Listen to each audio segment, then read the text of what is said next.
फारसी जुबान का शोबा अब अपने नाम से नहीं पहचाना जाएगा, इसे उर्दू के शोबे में जम कर दिया जाएगा।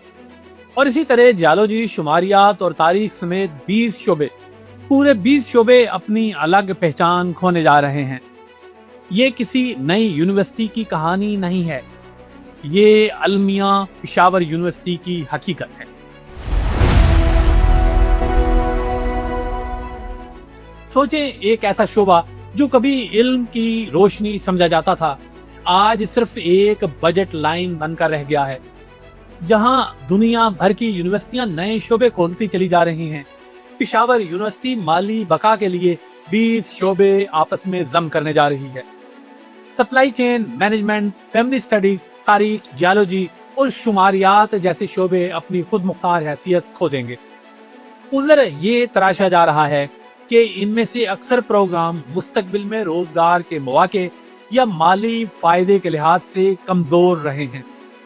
हकीकत मगर यह है कि ये नाम नेहाद फालतूपन दरअसल हमारी बढ़ती हुई खानदगी के बहरान और अच्छी तनख्वाह वाली नौकरियों पर बढ़ते इन्हसार का एक अलमनाक नोहा है।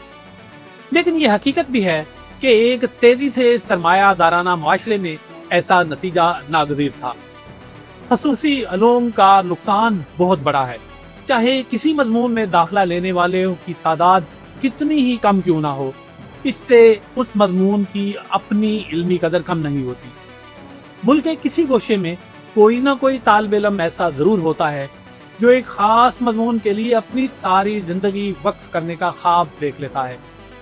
इन इंज़मामात के बाद ऐसे तलबा के लिए मौके ही खत्म हो जाएंगे और शायद एक दम तोड़ता हुआ शोबा मजीद कमजोर होता चला जाएगा।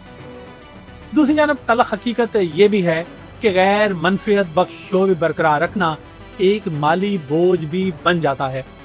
यही वजह है कि इन शोबों में दाखिला लेने वाले तलबा की तादाद आहिस्ता आहिस्ता कम होती चली जा रही है। कहा जा सकता है कि इसमें यूनिवर्सिटी कोई कसूरवार है और ना ही तालिब इल्म। ये महज इल्म को इल्म की खातर हासिल करने की कदर के जवाल का एक तबाहकुन नतीजा है। सब दलीलों के बावजूद ये कुछ शोबों के महज नाम बदलने का मामला नहीं है, बल्कि यहाँ सवाल ये है कि क्या इल्म अब सिर्फ उसी वक्त अहम समझा जाएगा जब वो नौकरी भी दे सके? तो क्या इल्म का यही मुस्तकबल बाकी जामियात में भी हमारा मुंतजर है?